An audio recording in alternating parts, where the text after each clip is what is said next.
Hello everyone, welcome back to another video where today I wanted to have another little discussion about why Doctor Who's 60th anniversary has to succeed. We are now less than 2 weeks away from the premiere of Doctor Who The Star Beast, the first of what will be 3 Doctor Who 60th anniversary specials, as you all know. And anticipation for these specials is at a fever pitch. I genuinely don't believe I've seen this much hype for Doctor Who since the 50th anniversary. I'm seeing people talk about it who I didn't even know knew what Doctor Who was. I'm seeing constant promotion and trailers on BBC One. They really seem to be making an effort. But with that comes risk, and inevitably the question of if it will succeed. Now, I've got a track record of saying I think the 60th and this new era will be a success. I'm probably more confident about it this time than I have been for any other era refresh, mainly because of who's behind it, how it's been approached marketing-wise, all things I've talked about in other videos. But there is always the possibility that something could fail, something could not succeed. And I want to talk about what would happen if the 60th anniversary didn't succeed, and why it really needs to in order for Doctor Who to remain relevant. But before we get into it, if you could do me a teeny little favour and click that subscribe button, it'd be very much appreciated. We're almost at 22,100 subscribers. Thank you all so much. It's been incredible. But with that said, let's get into the video. So I think it's no secret that the last few years of Doctor Who have been tumultuous, to put it lightly. It could be argued that ever since the later years of Stephen Moffat, Doctor Who has been struggling to recapture the imagination of the general public. Attempts have been made, such as the reboot in Series 10, and more prominently,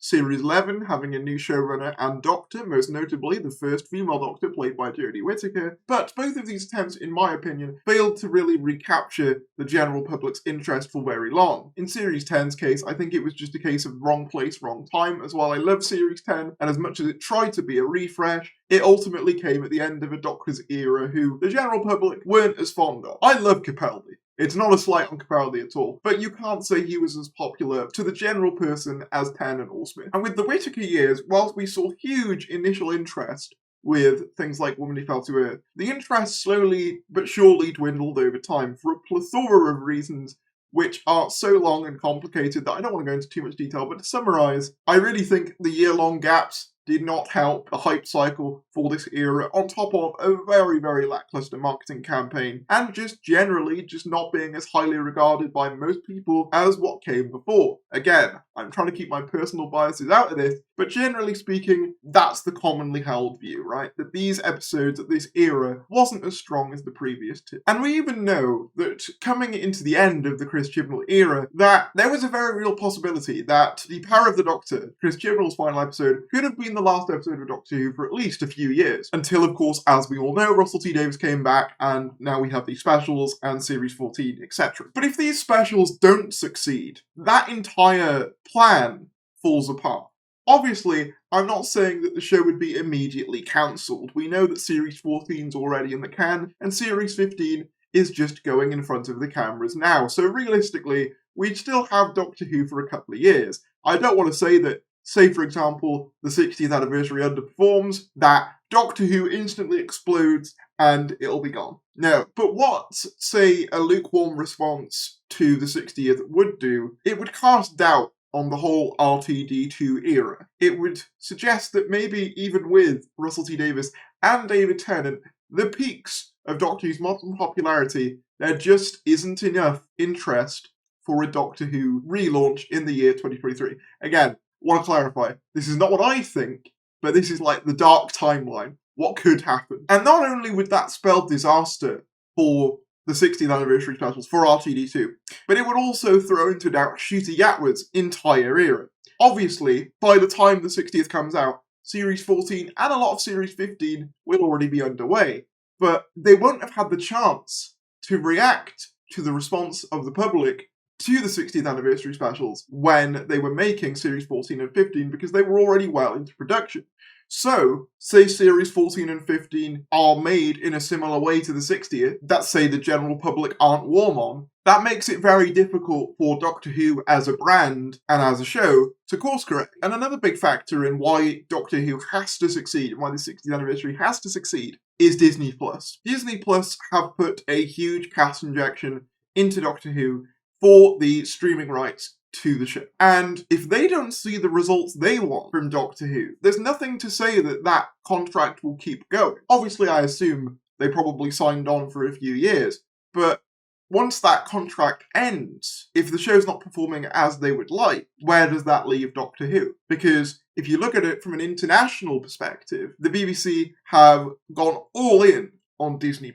So if that collapses, it leaves the international streaming rights for Doctor Who somewhat up in the air. Not to mention, if Disney pull out, it would likely see a budget decrease if everything went wrong. There's also the aspect of Bad Wolf. There were early reports that the BBC was having to lose, I think, 40 million in order for Bad Wolf to produce Doctor Who. And if their Doctor Who isn't seen as performing to what they would like, again, it's very difficult when we talk about these things because we don't actually know what qualifies as a success or a failure, neither in terms of viewing figures or revenue. The only true people who know that stuff are the BBC. But say, for example, it's not working for them, it's not working for Disney. What happens to Bad Wolf? Do we go back to the BBC producing it? What I'm saying is, if Russell T Davies, the literal father of the revival, can't bring back the audience to Doctor Who, then the BBC might go, well, if he can't do it, who can? And then that casts doubt over Doctor Who, not only within this era, but the entire premise of it, especially coming off the back of one of the, let's just say, contentious eras of Doctor Who. The BBC just might go, you know what? We've tried to make this work a number of times with different reboots and different creatives, even bringing back the guy that all the fans said they loved, and if even that's not worked, maybe we should just bin it. And that's not even getting into the whole Whoniverse aspect of this. I mean, RTD wants to build an empire of spin-offs. We've already seen the plans begin to be in motion with things like Tales from the TARDIS, and a colorization of the original Dalek story. Those projects would also likely fall through if this era also didn't succeed. Again, I want to stress, I don't think any of this will actually happen. I trust RTD fully to deliver a successful, popular, and well-made era of Doctor Who, because he's done it before. And I'm sure I'm going to love it. And I'm sure you, watching this, probably will love it too. But I think it's interesting to analyse what could happen. This is basically the turn left of the Doctor Who 60th anniversary, where everyone's miserable, the economy's bad, and there's loads of global conflict away. But let me know in the comments below what you think about this. Do you think Doctor Who will succeed? What do you think it needs to do to succeed? Whatever your thoughts are, drop them down in the comments below. Let's talk about it. If you did enjoy the video, be sure to give it a like, subscribe if you're new, and I'll see you later.